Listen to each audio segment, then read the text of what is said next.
The morning began like any other, until Ayanna stepped into homeroom and found her seat claimed, her space stolen.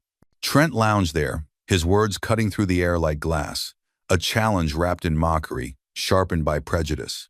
Around them, the class held its breath, waiting to see if she would yield. But Ayanna's stillness was not surrender. It was the gathering of a storm, one measured step away from drawing a line no one would ever cross again. The hallway outside homeroom smelled faintly of floor polish and coffee, a reminder that Monday had come too soon. Ayanna Brooks walked at a steady pace, the soft thud of her shoes swallowed by the chatter and laughter spilling from other classrooms. Her bag hung from her shoulder, the weight of textbooks pressing against her side. She kept her chin level, eyes forward, not because she feared what waited inside, but because she had learned long ago the power of controlled stillness. She reached the door and paused, her fingers brushing the cool metal frame. The moment she stepped inside, the rhythm of the room shifted. Trent Walker was there, not in his own seat, but sprawled across hers. His red and white varsity jacket caught the morning light pouring through the windows, making the white brighter, the red sharper, as though he had dressed for this performance. One leg stretched across the chair, sneaker sole pressed on the edge of her desk. The other leg dangled lazily, his foot tapping against the floor in a slow, deliberate beat. He leaned back, arms folded behind his head, smiling with the confidence of someone who believed no one would challenge him. "This desk is not for people like you," he said.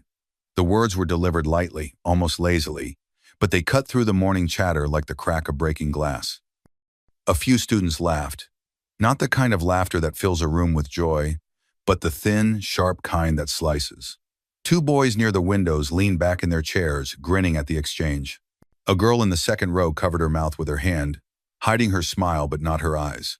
In the far corner, the quiet click of a phone camera app broke the stillness. Someone was already recording. Others shifted uncomfortably. One boy looked down at his open notebook as though suddenly fascinated by the blank page. Another adjusted her bag strap and stared out the window, pretending she had not heard. The air was thick, heavy with the tension that blooms when cruelty is spoken in public and no one moves to stop it. Ayanna's gaze swept the room once, taking in the arrangement of eyes, some fixed on her, some avoiding her entirely. Then her focus returned to Trent. She did not flinch, she did not smile. She set her bag down beside the desk, letting the strap slide slowly from her shoulder until it rested on the floor. Her movements were unhurried, each one deliberate, as if she had all the time in the world. Her face was calm, but her eyes held a still, cold intensity. It was not the glare of someone about to lose control, but the measured look of a person who had already decided she would not be moved by words alone. She had seen this kind of moment before. The public stage where someone tries to take from you what is yours, betting that the witnesses will do nothing. Trent's grin deepened, as though her silence was proof of victory. He shifted his weight slightly, making his sneaker squeak against the varnished wood of her desk. The sound was sharp, almost mocking. From somewhere near the back of the room came the faint rustle of paper. A student adjusted their seat to get a better view. No one spoke. Even the conversations spilling from the hallway seemed to fade. Ayanna reached for her chair. The movement was slow, her hand wrapping around the top of the backrest, fingers curling against the cool metal. She did not pull it forward. Not yet. "You hear me, Brooks?" Trent said, his voice a shade louder now, just enough to make sure the words carried to every corner of the room. "I said this is not for people like you." A murmur rippled through the seats. Phones shifted in hands, lenses catching the morning light. Somewhere, a quiet chuckle rose and fell. Ayanna's eyes did not leave his. She neither confirmed nor denied his claim.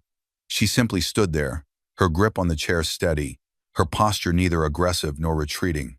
The pause stretched, and in that stretch was a weight Trent did not seem to notice. He tilted his head, as though studying her. Then, with a quick movement, he leaned forward and shoved a stack of her notebooks off the desk. They fell in a scatter, pages fanning across the floor. The sound of them hitting the tile was louder than it should have been, echoing in the unnatural quiet. Every head turned. The air in the room seemed to contract. For a heartbeat, no one moved, no one spoke, and even the faint hum of the overhead lights felt distant.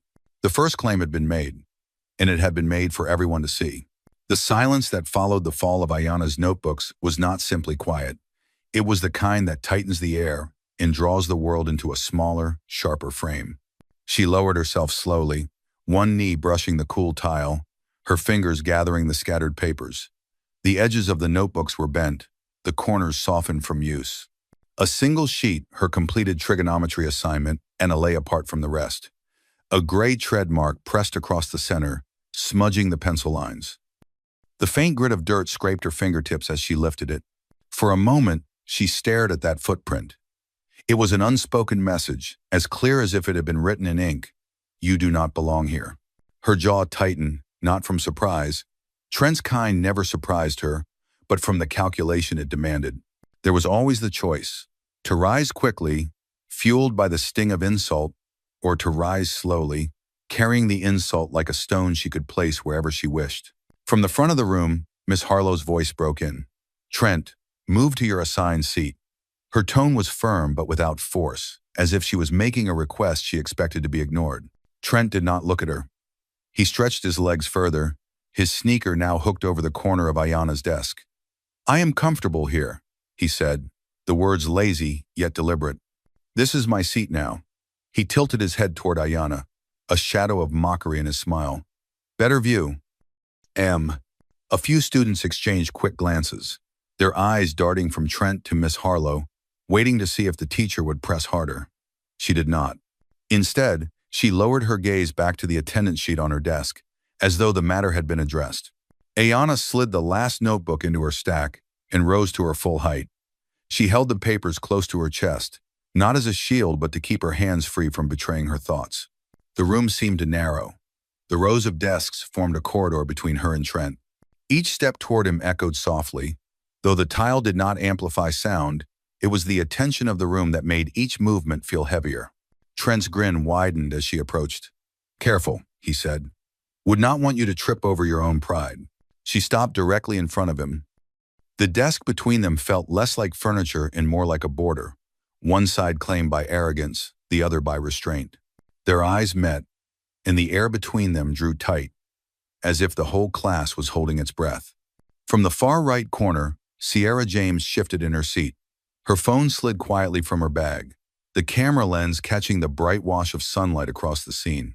She knew the moment was important. You could see it in the way the air had stilled, in the way no one looked away for too long.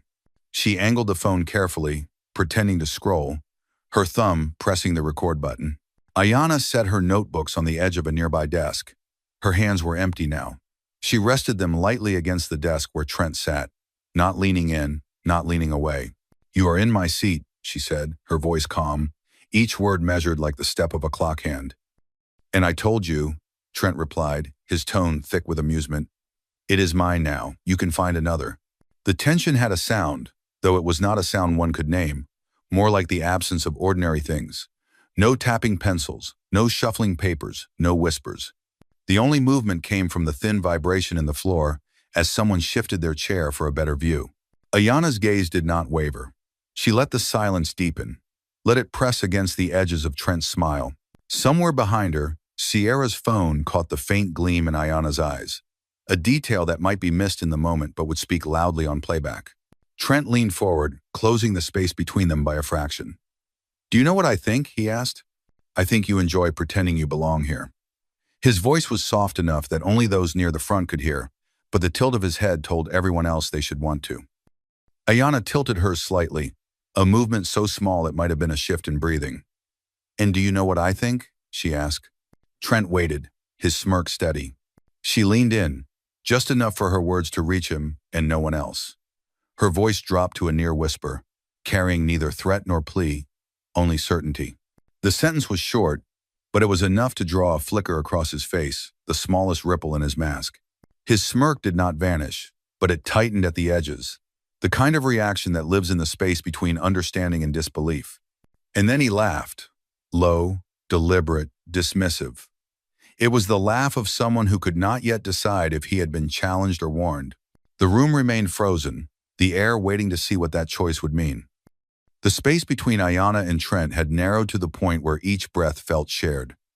The faint hum of the fluorescent lights overhead was drowned out by the quieter, sharper sound of expectation. No one in the room was speaking, but everyone was listening, to the silence, to the weight of what would happen next. Trent leaned back slightly in his stolen seat, but his eyes never left hers. His voice, when it came, was louder than before, pitched to travel beyond her ears and into every corner of the room. You are just a girl from the South Side who does not know her place. The words carried an edge that was more than personal. They were a public brand, meant to mark her in front of this audience. It was not only an insult, it was a challenge to her right to be here at all. The reaction was immediate and fractured. A few students smirked openly, their eyes lit with the thrill of watching a contest they did not have to fight. One boy in the back let out a short laugh, sharp and eager, the kind that latches on to someone else's cruelty to feel powerful. Others shifted in their seats, their discomfort visible in the way they glanced at their desks or traced invisible lines with their pencils. Ayanna felt the words press against her chest like the weight of a hand, steady and unrelenting. But she had been taught, by her mother and by the long hours on the judo mat, that reacting without control was like stepping onto the mat with your balance already broken. She would not give him that. She lowered her gaze, not in defeat, but in precision, focusing on the backrest of the chair in front of her desk. With slow, deliberate movement, she reached for it. The metal felt cool under her palm, a fixed point in the unsteady air. Trent's sneaker shifted. The scuffed rubber sole pressed against the floor, blocking her pull. I told you, he said, the corners of his mouth curving upward. This is mine now. She did not answer. Her other hand joined the first, her fingers curling tighter around the chair's edge. She began to draw it back toward her. Then his leg moved. Not a casual adjustment this time, but a deliberate kick, sharp and dismissive. The chair slid across the tile, the metal legs screeching against the floor before it toppled sideways. The sound was loud enough to make a girl in the second row flinch. The motion jolted the room. The scrape of the chair seemed to pull Miss Harlow from her silence. Trent, she called, her voice higher now, urgent. She stepped forward, the hem of her cardigan swaying with the motion. Ayanna remained where she was, her eyes following the chair as it came to rest against another desk. The overturned seat was not the loss. It was the statement Trent had made in front of every watching face. She turned back to him, her expression still measured, but her pulse was louder now, a drumbeat she could feel in her fingertips. Trent leaned forward, resting one elbow on her desk. The proximity was intentional, enough to crowd her space, enough for the others to see he believed he had already won. A murmur rippled through the class. Sierra's phone camera caught the moment, her thumb steady as she held the frame. The bright morning light streaming through the windows glinted on Trent's varsity jacket and traced the curve of Ayanna's cheekbone, a single point of light in the tensioned shadow. Miss Harlow took another step toward them, her mouth opening to speak again. And then the bell rang. Its metallic chime filled the room, bright and unyielding, cutting through the tension without easing it. Students shifted in their seats, unsure whether to begin pulling out books or to keep watching. The sound marked the official start of class, but no one moved to start anything. Trent rose slightly from the seat, closing the last sliver of space between himself and Ayanna. His voice dropped low, meant only for her, though his posture told the room he was delivering something worth hearing. This will always be mine, he said, the words slow, deliberate, steeped in challenge. For a fraction of a second, the room seemed to lean in. Then Trent leaned back again, his smirk returning, as if to prove he had spoken not from anger, but from ownership. Ayanna did not move, but her stillness was not surrender. It was the kind of stillness that hides the first step of something yet to come. By midday, the air in Hollow Creek High had shifted from the tense stillness of morning to the restless noise of lunchtime. The cafeteria was a long rectangle of sound, voices colliding in waves, the metallic clatter of trays, the occasional burst of laughter cutting through the hum. The scent of reheated pizza and warm breadsticks lingered like a thin fog, wrapping itself around every table. Ayanna entered quietly, her eyes scanning the room without moving her head. She spotted Sierra James in the far corner, away from the larger groups, her posture composed but her eyes alert. Sierra had always chosen tables where she could see the whole room. Today, she had saved a seat across from her, an unspoken signal. Ayanna slid her tray onto the table and sat down. Sierra leaned forward immediately, her voice low enough to keep the words between them. I looked into him, Sierra began, her gaze flicking toward the cluster of athletes at the center of the room. Trent was there, animated, his gestures large, his laughter cutting across the space. 2 years ago, he was suspended for 3 days for going after an exchange student from Seattle, Korean, American. It was not just verbal. He cornered him in the gym locker room. Ayana's fork hovered above her plate. And? And nothing, Sierra said, her lips tightening. His family stepped in. There was a meeting behind closed doors. The suspension stayed on paper, but he came back with no real consequences. The boy he targeted transferred out before the year ended. The image formed easily in Ayana's mind. Trent standing in a hallway just as he had that morning. The same smirk, the same posture of ownership. She had not been here when it happened, but she recognized the pattern. It was older than this school, older than Trent himself. She took a breath, letting the words settle into the space between them. Outside their table's bubble of quiet, the cafeteria roared on, oblivious. Her mind drifted back to her first day in Hollow Creek, months before this morning's confrontation. The gym had smelled faintly of fresh varnish and sweat, the mats laid out in precise rows for judo practice. Coach Reeves had greeted her with a firm handshake, his voice even, but carrying a weight she noticed immediately. "Before you learn from me," he had said, "you need to understand something. These techniques are not for revenge. They are for protection, yours and others. If you use them to humiliate someone, they will not serve you. If you use them to protect, they will not fail you." She had nodded then, eager to prove herself, her belt still stiff from being tied in the store. She remembered the feel of the mat under her feet, the way Reeves had shown her how to shift her weight, to use her opponent's momentum without giving away her own. The lesson had been simple. Control is power. Back in the cafeteria, Sierra was still speaking, her voice a measured thread in the noise. "There is something else. He has been posting about you." She pulled out her phone, her thumb moving quickly over the screen. Little jabs at first, nothing obvious, but this morning, after what happened in homeroom, it got worse. Ayana's stomach tightened. She had learned to let gossip slide off her like rain on glass, but online was different. Words left traces there. They multiplied. Sierra turned the screen toward her. On it was a short post, no names, just a grainy photo of Ayana from behind as she walked into school, paired with a caption, "New kid thinks she is better than the rest of us. Someone tell her where she belongs." Comments stretched below, some vague, some sharper, each one layering over the last until the meaning was unmistakable. Ayana felt the heat rise in her chest, but she kept her expression still. The lesson from the mat returned to her. Do not rush. Control the space. Then Sierra tapped again, opening a video. This is what is spreading now. The screen filled with Trent's face. He was in the locker room, the tiled walls behind him gleaming under fluorescent lights. A couple of his friends laughed in the background. He looked straight into the camera. "You know what I think?" he said. "I think some people come from places that do not teach them respect. South side, east side, it is all the same. They come here thinking they can sit anywhere, be anyone. But we all know they are just pretending." He grinned, leaning closer. "And I do not like pretenders." The laughter in the background grew louder. Someone off camera said something indistinct but mocking. The video ended abruptly, as if cut for effect. Ayana's fingers curled slightly against the edge of the table. She knew that voice, that tone.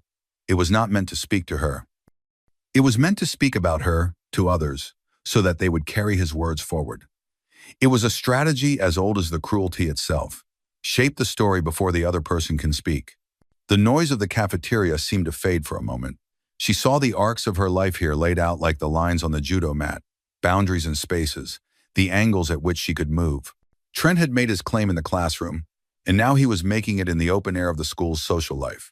Sierra's voice pulled her back. "It has been shared more than 20 times already. People are watching." Ayana met Sierra's eyes. "Then I will let them watch." She did not say more. The choice was not whether to act, but when and how. And she knew now that the mat she would be stepping onto next was not padded. It was the hard floor of a classroom, under the gaze of every witness she could not choose. She glanced once more at the video, memorizing the shape of Trent's grin, the exact cadence of his words. Then she pushed the phone back toward Sierra. In her mind, she heard Coach Reeves again.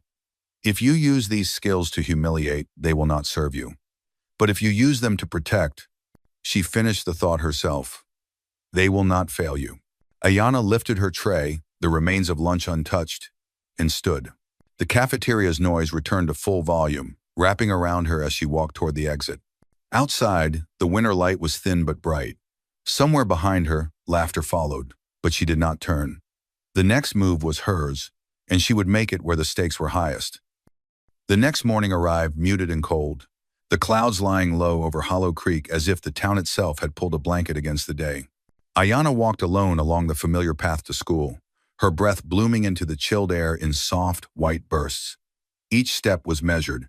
Her pace was neither hurried nor hesitant, the rhythm steady, the way she had been taught to move on the judo mat, controlled, deliberate, ready to shift direction if the moment required. Inside the school, the hallways were only beginning to stir. The echoes of lockers opening, the muffled sound of early conversations, and the faint scent of industrial floor cleaner lingered from the custodian's morning rounds. She reached the door to homeroom earlier than usual. The hope, though she would never name it aloud, was that she might arrive before him, sit down, and restore the rightful order of her space before the room filled with the noise and eyes of others. She stepped across the threshold and felt the weight of that hope collapse. Trent was there, not only Trent, but two more bodies occupying her space like sentries. Derek, tall and lean, his sharp jawline always fixed in a half smirk that made every glance feel like a private insult. Kyle, heavier built, broad in the shoulders, his arms crossed in a silent show of force. They flanked Trent as if they were extensions of his will, their presence transforming a single act of theft into a public blockade. Trent lounged in her chair, one arm draped over the backrest, his legs stretched far under her desk, sneakers planted wide as though anchoring himself to the ground. His grin widened at the sight of her. "Early bird," he said, his voice smooth with mockery. "But still too late." Ayanna stopped just inside the doorway. Her eyes swept the tableau without lingering too long on any face, as though cataloging details for herself alone. Derek leaned forward, resting his elbows on his knees, watching her like a spectator waiting for the opening move. Kyle's gaze flickered toward the hallway, checking who might be arriving to witness whatever was about to happen. She adjusted the strap of her backpack on her shoulder. The cold from outside still clung faintly to the fabric, a reminder of the sharp air she had walked through. Her fingers tightened on it, not in tension, but in quiet resolve. She remembered the lesson she had learned the day before. The contest for ground begins long before anyone moves. The stillness broke with the gradual swell of footsteps. Students began trickling in, their voices dimming as they took in the scene. A ripple of awareness spread from the doorway to the farthest corners of the room. Conversations faltered, the air thickening with a peculiar hush that only forms when people expect trouble but are not yet sure they will see it. Eyes darted from Trent to Ayanna, then to the boys flanking him, like spectators trying to read a score that had not yet been posted. A minute later, Miss Harlow entered. She carried a stack of graded papers pressed against her chest, her expression distracted until she noticed the arrangement at the back of the room. She paused, the faintest crease appearing between her brows. "What is going on here?" Her voice was level, pitched for authority, but it lacked the sharpness of true intervention. "Nothing," Trent said before Ayanna could speak, leaning back further in the chair as if to prove how little he cared. "We are just having a conversation." Ayanna's voice was calm, but it cut cleanly into the space between them. "You are in my seat." The teacher set her papers on her desk at the front of the room. She turned slightly toward them but did not close the distance. "Ayanna, Trent," she said, her tone even. "I expect you to handle this like adults. There is no need to make a scene." The words hovered in the air like polished glass, smooth, reflective, and utterly fragile. There was no directive for Trent to move, no acknowledgement that this was not the first time he had claimed what was not his. The neutrality was, in its own way, a choice. Trent's smirk deepened at the absence of consequence. Derek's quiet chuckle slipped into the stillness, like the sound of a match being struck. Ayanna studied Miss Harlow for a heartbeat longer. She had been taught that before engaging in any confrontation, one must know exactly where one's allies stood. This morning, it was clear she was standing alone. The truth of that sank into her chest with the finality of a door closing. She could wait, as she had yesterday, for the arrival of an outside hand to restore order. Or she could make it clear, here and now, that she did not require rescue. She took a step forward, closing the distance between herself and the desk. The movement was small, but it pulled every eye in the room toward her. The air seemed to grow denser, the scrape of chairs and the rustle of bags fading into silence. Trent's friends straightened, not out of fear, but as instinctive creatures sensing that something in the environment had shifted. Ayanna stopped at the edge of the desk, her gaze level with Trent's. The room felt suspended, the moments stretching thin like a drawn bowstring. Neither of them spoke. The absence of words became its own kind of language, one that everyone in the room could feel pressing against their skin. Without breaking eye contact, Ayanna reached for the strap of her backpack. Slowly, she slid it from her shoulder. The fabric whispered against her coat sleeve before she lowered it to the floor. The sound it made as it met the tile was quiet, but in the silence it seemed amplified. Her right hand lifted, the fingers flexing once before she began to rotate her wrist in a slow, deliberate circle. It was a motion small enough to miss if you were not watching closely, but for those who recognized it, the message was unmistakable. It was not a declaration of attack.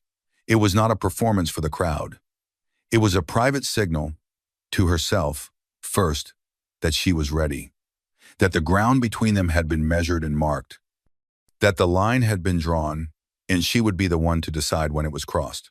Around her, the room waited, the tension coiled and patient. The morning light through the windows slanted across her shoulder and lit the edge of Trent's grin. In that narrow strip of brightness, two wills stood facing each other, and every watching eye knew that what happened next would be remembered. The air inside homeroom was dense now, as if the walls themselves had absorbed the tension from the last 2 days, and were holding it, waiting for the right spark to let it burn. Ayanna stood at the edge of her desk, her backpack at her feet, her wrists still turning in that slow, silent motion.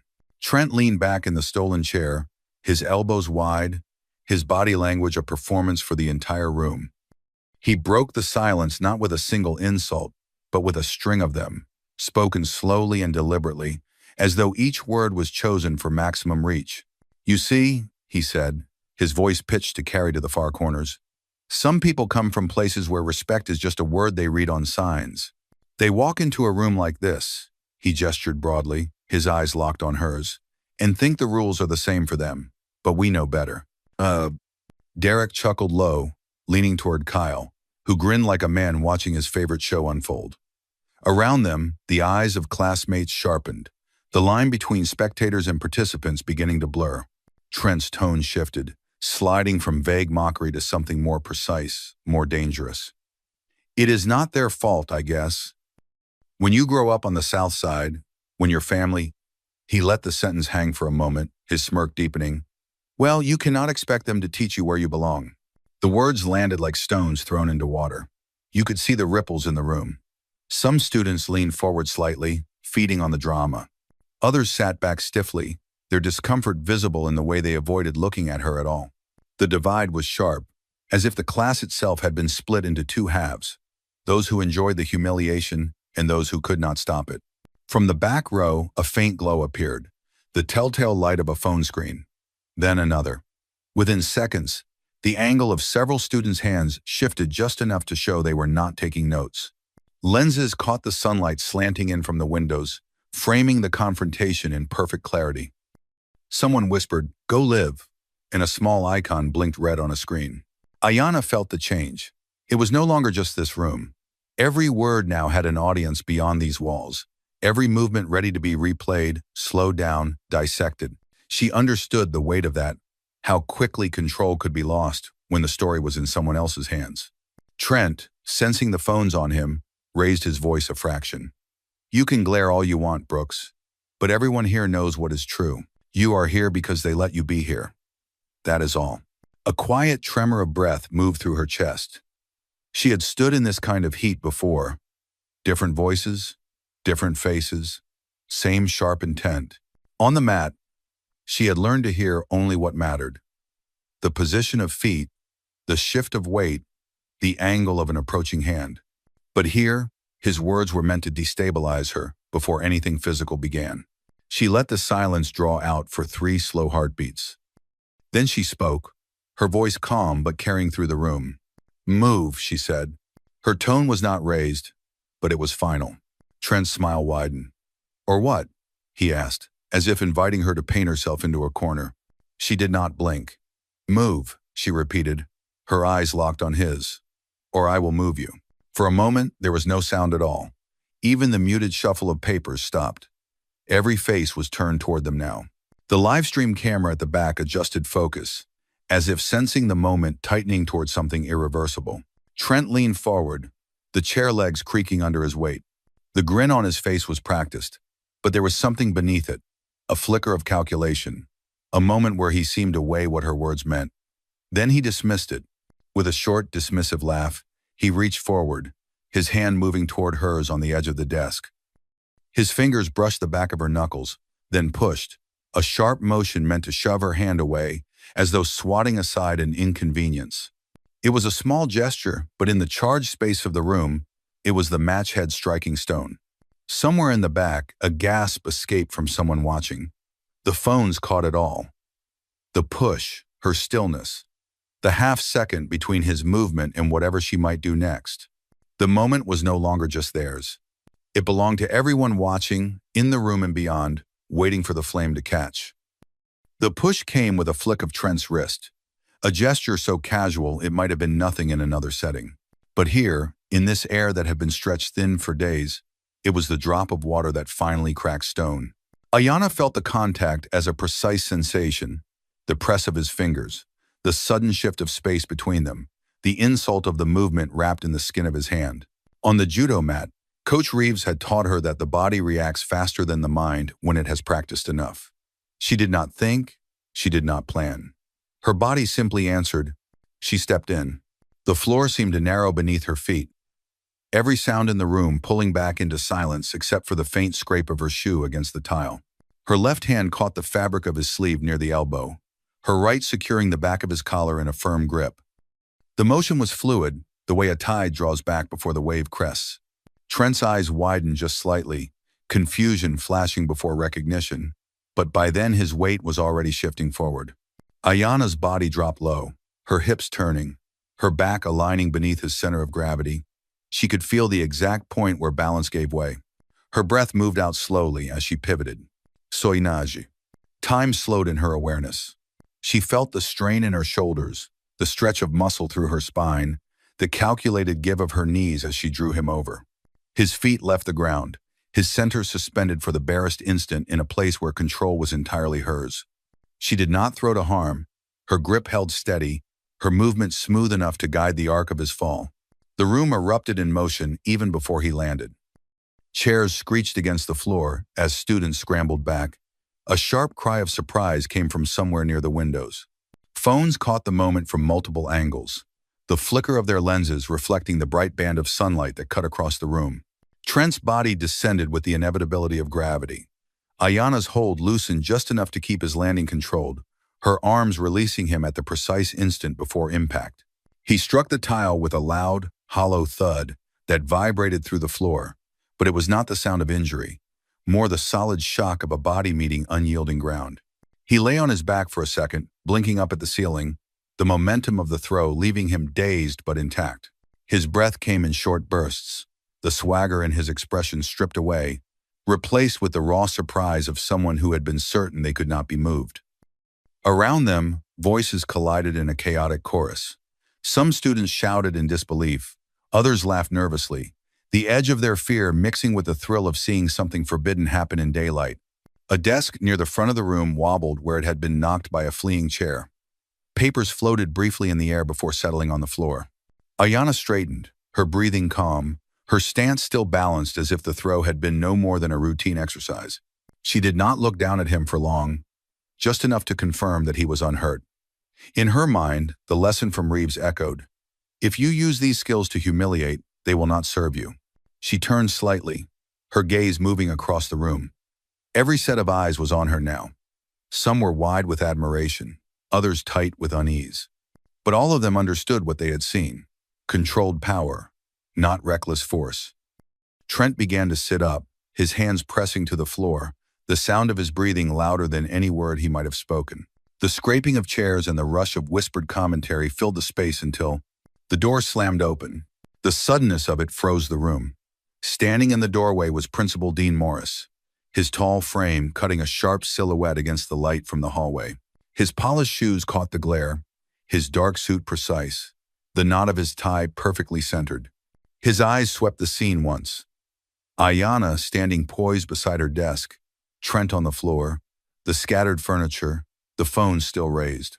He stepped inside without a word, but the weight of his presence shifted the room just as surely as Ayana's throw had. The air seemed to tighten, holding its breath for what would come next. Principal Dean Morris entered the room with the measured steps of a man who understood the weight of his presence. He was tall, broad-shouldered, and impeccably dressed, the dark fabric of his suit pressing sharp lines into the morning light. The way he carried himself was not hurried, not reactive.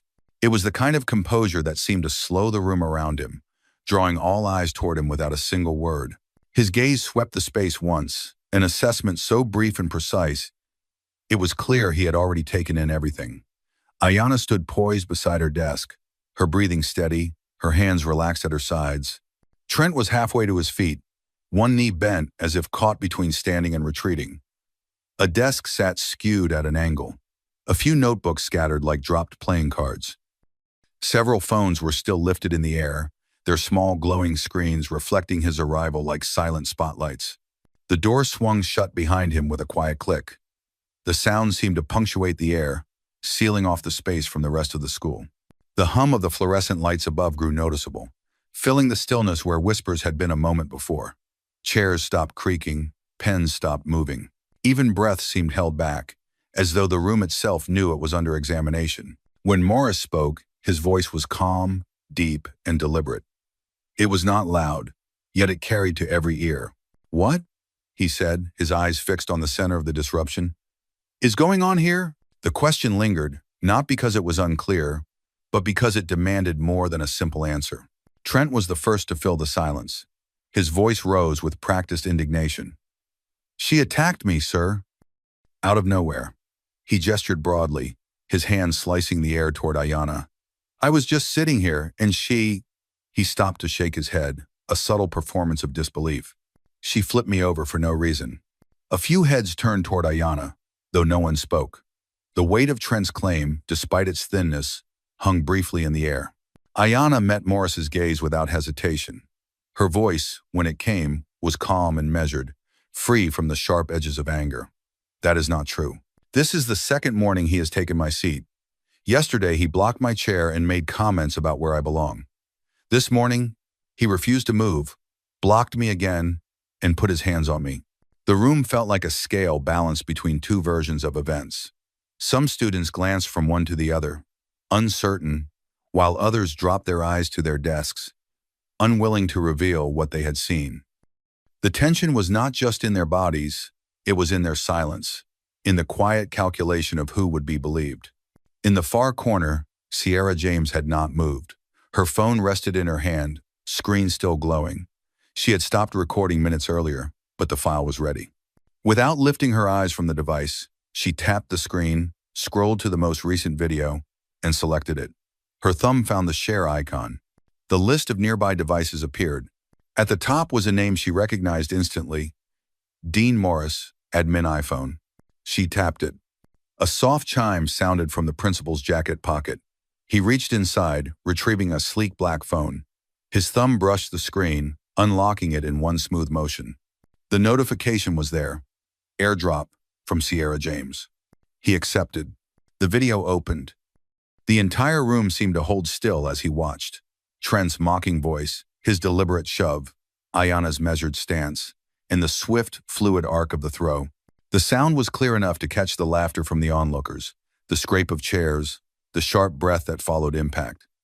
The image, though taken from a student's desk, captured every essential detail. Morris's expression did not change as the footage played. His eyes, sharp and focused, reflected the moving images. When it ended, he locked the screen and slid the phone back into his pocket. He turned his head, fixing Trent with a look that was neither openly angry nor forgiving. "Is that," he asked, his voice quieter now, "your idea of the truth?" Trent's mouth opened, but nothing came. The flush that began along his neck spread upward, tinting his cheeks. The silence that followed was not awkward. It was deliberate. The kind of silence that pressed down like a weight, offering the accused one last chance to speak before judgment fell. No one in the room moved. Phones lowered slowly, almost guiltily. A pencil rolled off a desk and tapped the floor, but no one bent to pick it up. Morris shifted slightly, his attention broadening to address the entire class. "I will speak with Mr. Walker privately. In the meantime, you will all return to your work." The command was simple, but the undercurrent left no space for disobedience. Then his gaze returned to Trent, and his voice dropped into a tone that felt colder for its calmness. "Come with me." The words were final, carrying the quiet certainty of someone used to being obeyed. Trent hesitated, glancing once toward Derek and Kyle, as though expecting a nod of solidarity. Neither gave it. Their eyes stayed forward, fixed on anything but him. Slowly, he straightened, brushing at his jacket as though removing dust that was not there. His jaw was tight, his lips pressed into a line. The room was silent as he crossed toward the door. The faint scuff of his sneakers against the tile seemed unnaturally loud, each step a reminder that the center of the room's gravity had shifted. Morris opened the door and waited until Trent passed through. Then he followed, closing it behind him with a firm, deliberate motion. The latch clicked into place, the sound resonating in the quiet they left behind. Only then did the room exhale, but quietly, as though afraid that even their breath might carry too far. No one spoke above a whisper. The space Trent had occupied remained empty, a small but undeniable void. And in that emptiness, the balance of power had changed, witnessed by every pair of eyes in the room. The hallway outside homeroom was silent as Principal Dean Morris led Trent down its length. The murmur of other classrooms was muted behind closed doors, the world narrowing to the echo of their footsteps. Trent kept his eyes forward, his jaw locked, but there was a stiffness in his gait, as if the air around him had thickened. They reached the principal's office. Morris opened the door and stepped aside, his hand a silent command for Trent to enter. The room was lit by the pale glow of late morning sun filtering through half-drawn blinds. The air carried the faint scent of polished wood and old paper, the kind of quiet authority that did not need to announce itself. "Sit," Morris said. Trent lowered himself into the chair opposite the broad desk. The leather creaked under his weight. His hands settled on his knees, but his fingers tapped a restless rhythm he could not suppress. Morris did not take his seat right away. He closed the door with a firm click, walked to the desk, and placed his phone face down on the polished surface. Then he looked at Trent for a long moment, his expression steady, his silence deliberate.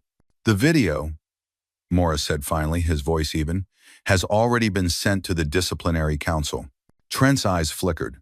He tried to hide the shift, but it was there, a small tightening around the mouth, a quick breath drawn just a fraction too sharply. He began, but stopped himself. "There will be a formal review," Morris continued, as if the interruption had not happened. "Parents will be informed. Your coaches will be informed. This is not something you can explain away with a quick story." Trent shifted in his chair. "It was just—" "Do not," Morris said, and the single word held more weight than a raised voice could have. "Do not minimize it. You targeted her. You pushed her. And it was recorded from start to finish." Silence stretched again. Morris leaned forward slightly, resting his hands on the desk. "Why her, Trent?" Trent's gaze dropped to the floor. "I am asking you directly," Morris pressed. "Why her?" There was no answer, only the faint creak of the chair as Trent leaned back, his eyes sliding toward the blinds as though the thin strips of sunlight could offer an escape. In his mind, the office began to fade, replaced by the echo of his father's voice in their kitchen months ago. "You have a name in this school. A place. You keep it. Do not let anyone take it." His father's hand had come down heavy on his shoulder, not in affection, but in emphasis. "You are a walker. Walkers lead. You do not sit in the back, you do not get replaced. You make sure everyone knows where they stand, and where you stand above them." The words had been repeated often enough to become their own kind of law. His mother had said less, but the look in her eyes had been the same, an unspoken agreement that their son was expected to hold the family's place in the school's unspoken hierarchy. That place was not built on grades or quiet dignity. It was built on being seen, being heard, and making sure others felt the weight of his presence. Ayanna had unsettled that balance from the moment she walked in, unmoving under his words, unshaken by his claim to her space. She had not played by the unspoken rules. And when the eyes of the room had turned toward her instead of him, it had been like a crack in the foundation he had been told to defend. The memory dissolved, and he was back in the chair, the office quiet except for the faint tick of the clock on the wall. Morris was still watching him, his eyes steady. "This is your chance to explain," he said. "Or you can sit there and let others decide what kind of person you are." Empress Deep. Trent's fingers tightened against his knees. Words rose to the edge of his mouth but fell back. He saw the moment of the throw replaying behind his closed eyes, the sudden loss of control, the floor rushing up, the chorus of voices in the classroom. And above it all, the knowledge that the clip was now in the hands of people who would not forget it. He looked down, the fight in his posture dimming. The room seemed colder. Morris's voice softened, but the steel remained. When you decide to treat someone as less, you are not showing strength. You are showing exactly what you are afraid of losing. Trent did not look up. His hands stilled. The ticking clock marked each second with quiet precision. In that moment, the weight of what he had done settled fully. The image he had built for himself, captain, leader, untouchable, was gone. Not because someone had taken it from him, but because he had torn it down himself. He lowered his head, the line of his shoulders no longer squared with pride, but curved inward under the truth he could no longer deny. When Ayanna stepped back into homeroom, the air felt different. Heavier in some ways, but sharper too, as if the walls had absorbed the echo of what had happened and were now holding it in. Every eye turned toward her, yet the weight of those gazes was not the same as it had been that morning. There was no longer the easy amusement she had seen on certain faces when Trent had first claimed her desk. The smirks were gone. In their place was something layered, a guarded respect from some, a cautious distance from others. It was as though she had crossed into a new, unspoken territory, one where her presence could not be ignored, but also one that made people aware of the line they might be tempted to test. Ayanna moved toward her desk, the desk now standing unoccupied, perfectly aligned with the others. She slid into her chair with quiet precision, placing her notebook on the surface. Her movements were deliberate, not for the sake of performance but because they grounded her. The scrape of the chair legs against the floor drew Miss Harlow from where she stood by her desk. The teacher glanced toward the hallway where Morris and Trent had disappeared, then crossed the space between them. She stopped beside Ayanna's desk, her voice dropping low enough that it would not carry beyond the front row. "I should have stepped in sooner, Miss," Harlow said, her words clipped but sincere. "You should not have had to handle that alone." Ayanna met her eyes. She saw no evasion there, only the strain of someone realizing the cost of waiting too long. "It is done now," Ayanna replied. Her tone was not cold, but it carried the steadiness of someone who had accepted that apology alone could not undo what had already been endured. Miss Harlow gave a small nod, as though the admission was both an ending and a beginning. Then she returned to her desk, calling the class to order. From the second row, Sierra shifted in her seat. She waited until Miss Harlow's attention was on the attendance sheet, then leaned sideways and placed her phone on the corner of Ayanna's desk. The glow of the screen reflected off the polished wood.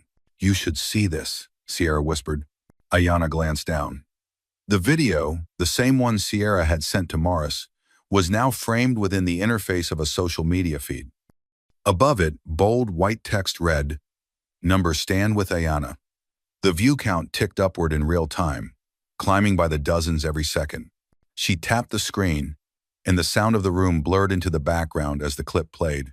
She watched the scene unfold as if from outside herself.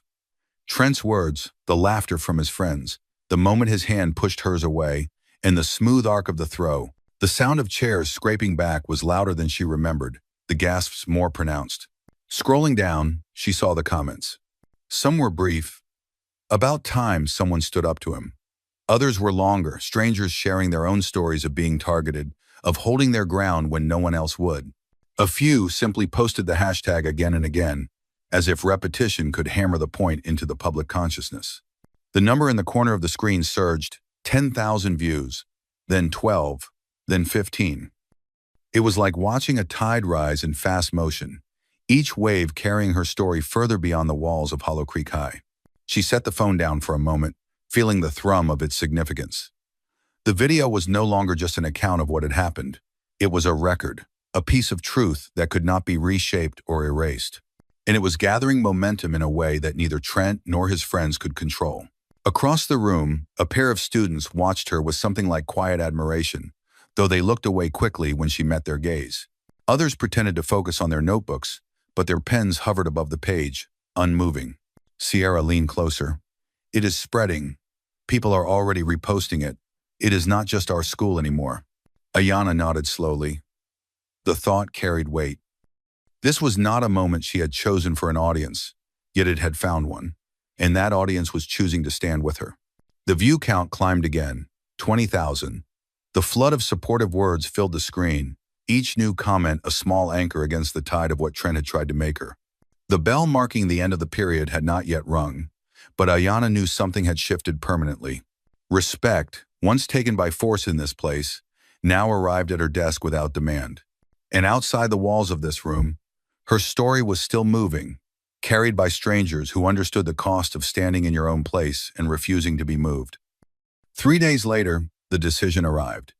It came not as a whispered rumor or a half-glimpsed note in a teacher's hand, but in the clear, official tone of an announcement that left no space for interpretation. The members of the disciplinary council had convened in a closed-door session that stretched through the afternoon. Students saw the silhouettes of administrators moving behind the frosted glass of the conference room, voices low but deliberate. Principal Morris had carried a thick folder into the meeting. When he emerged, his expression was as composed as it had been the day he walked into homeroom. By the next morning, the verdict was written plainly in the school bulletin and echoed in the announcement over the intercom. Trent Walker has been suspended for 1 week, effective immediately, the voice read, measured and without inflection. In addition, he will be required to complete the district's diversity and anti-discrimination program before returning to Hollow Creek High. Failure to complete this program will result in extended disciplinary action. The words seemed to hang in the corridors long after the announcement ended. Ayanna heard the hush that followed, an unfamiliar kind of quiet, the kind that comes when people realize that the rules they assumed would be bent have, for once, held firm. By mid-morning, another piece of news began circulating, this one spreading faster through phones than through any official channel. Local reporters had contacted the Walker family, the story having spilled beyond the school's boundaries through the viral clip. Public pressure mounted quickly. Within hours, Trent's parents had agreed to issue a public apology. It was staged in the school library, with a podium set before a neat row of chairs. Students were not required to attend, but many came, drawn by curiosity or by the weight of what the moment represented. Ayanna stood at the back, Sierra beside her. Trent's father spoke first, his voice steady but carrying the faint edge of someone aware of the cameras fixed on him. On behalf of my family and my son, we apologize to Ayanna Brooks for the unacceptable behavior that occurred. Words and actions that demean others based on their background have no place in our community. His mother followed, her tone quieter, the apology brief but direct. Finally, Trent stepped to the microphone. His voice was lower than usual, the bravado stripped away. I am sorry for what I said and did. It was wrong. I will take part in the program and make sure it does not happen again. The moment passed without applause, but it did not need it. The stillness in the room was acknowledgement enough. Later that afternoon, as Ayanna walked toward her locker, she was stopped by Mrs. Kent from the Community Outreach Department. In her hands was an envelope bearing the school's crest. Inside was a letter, formal yet warm. The opening lines expressed respect for how she had conducted herself during the incident, commending her restraint and discipline. The final paragraph was the invitation. We would be honored if you would speak at our upcoming Student Safety Forum on the topic of the power of lawful self-defense in schools. Your perspective could be invaluable to your peers. She read the words twice, her fingers resting on the smooth paper. It was not a request she had sought, but it was one she understood the weight of. This was not just about her anymore. It was about the possibility that her story could make someone else feel less alone, more prepared, more certain of their right to stand their ground without losing their balance. The final bell of the day rang, sending a rush of voices and footsteps through the halls. Ayanna returned to homeroom to collect her things. The desks were as they had been that morning, but her eyes went instinctively to hers. It stood empty, perfectly aligned, the surface clear of any mark. For the first time in days, there was no one in her space. No challenge to meet, no line to defend. She rested her hand lightly on the edge of the desk. The quiet around it was not just the absence of conflict. It was the presence of something earned. The space belonged to her again, but more than that, it carried the memory of a moment when she had proven that presence could be claimed without a raised voice, and respect could be won without cruelty. The classroom was empty, the hallway noise faint beyond the closed door. She stayed there a moment longer, her hand still on the desk, before finally gathering her bag and walking out, the sound of her steps steady and unhurried. The afternoon light slanted low through the library windows, laying long, quiet shadows across the study tables. The day had thinned into that stillness that follows a storm, not an emptiness, but a settling, as if the air itself was aware that something had changed. Ayana sat at one of the smaller tables near the back, her posture straight, the pen in her hand moving in steady, deliberate strokes across the open pages of her judo journal. The paper caught the light in a way that made the ink seem darker, as though each word was carved rather than written.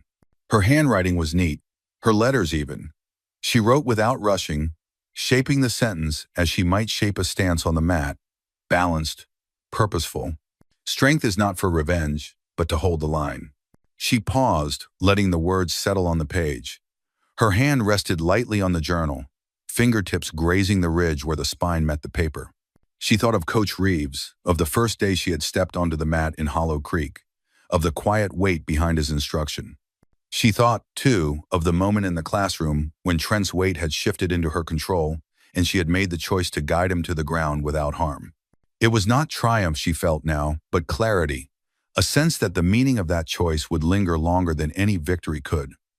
Beside her, Sierra leaned against the edge of the table, one leg drawn up on the chair, the other stretched out toward the aisle. She had been scrolling on her phone, no doubt tracking the relentless climb of views and shares, but now she set it down. "So," Sierra said, her voice quiet but curious, "how does it feel to win?" Ayana's pen stilled. She looked up, meeting Sierra's gaze. For a heartbeat, she considered the question, turning it over in her mind. Then she smiled. Not the quick smile of amusement, nor the tight smile of guardedness, but something warmer and deeper.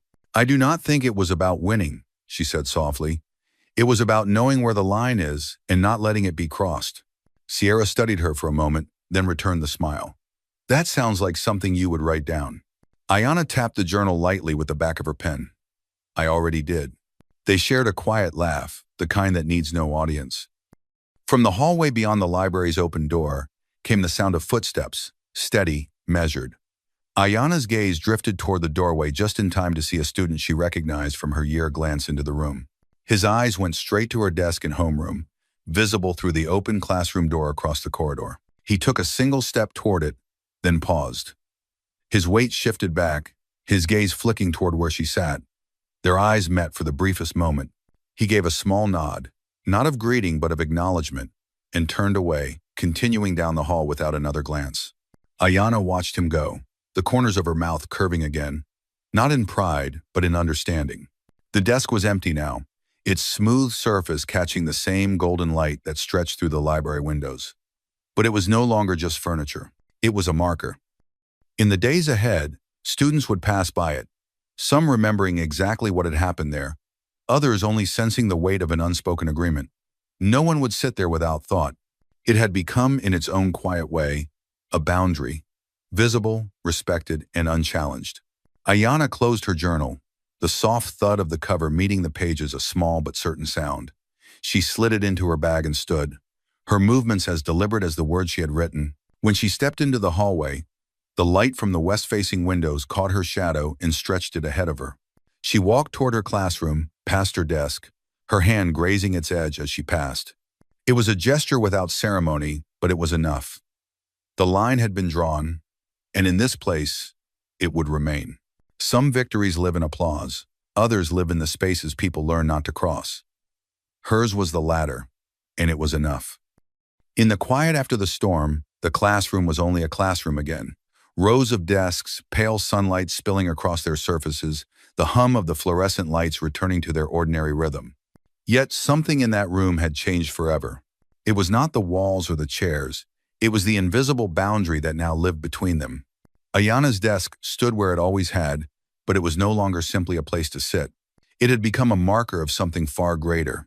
The moment someone chose to hold their ground, not with fury, not with revenge, but with clarity and control. A line drawn, not in sand to be washed away, but in the steady presence of a person who refused to be moved. There is a certain kind of power that does not need to shout. It does not rely on the approval of the crowd, nor on the fear it inspires. It lives in the choices we make when someone pushes, literally or figuratively, against the space we know is ours. Ayana could have met insult with insult. She could have matched mockery with mockery. Instead, she acted with the quiet discipline she had trained for, the kind that asks nothing from the audience except truth. She proved that strength is not always the loudest force in the room, it is often the calmest. And yet, this story is not just about one desk or one confrontation. It is about the way respect is shaped, not granted like a favor, not demanded with threats, earned through actions that speak so plainly they cannot be twisted into something they are not. There will always be those who test your boundaries. Some will do it to measure your resolve. Others will do it to see how easily you can be unseated. In those moments, the temptation to meet fire with fire will be strong. But fire spreads, and in its path, it destroys more than the target. It destroys the ground you stand on. What Ayanna held on to, and what we can all take with us, is the understanding that self-defense, whether with words, with movement, or with silence, is not about proving you can strike back harder. It is about making sure the line of who you are stays clear, no matter who tries to cross it. The video of that morning spread far beyond the walls of Hollow Creek High. Some saw only the throw, the physical movement, but those who looked closer saw the choice behind it, the restraint, the precision, the refusal to humiliate even when humiliation had been the weapon used against her. That choice was what gave the moment its weight. And maybe that is the lesson worth carrying, that real power is never just in what you can do, but in what you choose not to do. If you have ever been in Ayanna's place, your voice ignored, your space taken, your worth questioned, you know the heat of those seconds when you must decide. Do you step back, or do you stand where you are? And if you stand, how do you do it in a way that leaves your dignity intact? Those choices shape the way people see you, yes. But more importantly, they shape the way you see yourself. Perhaps you have your own story of holding a line no one else could see. Perhaps you have a moment where you wished you had. These stories matter, not only because they remind us that we are not alone in those battles, but because they teach us how to fight them better. If Ayanna's story has left you thinking about the boundaries you keep in your own life, I invite you to share them. Tell your story, or simply leave your thoughts. Your voice may be the one someone else needs to hear to find their own steadiness. And if you believe that stories like this, stories that look beyond the moment of impact to the choice behind it, deserve to be told, then stay with us. There are more lines to be drawn, more truths to uncover, and more quiet victories to witness. Because somewhere, right now, someone is facing their own version of that desk. And maybe, just maybe, hearing yours or Ayanna's story will help them decide to hold the line. The room will always go back to its ordinary hum. The desks will always look the same. But if you stand your ground with clarity, the line you draw will remain. And that line, once made visible, becomes a place no one dares to cross.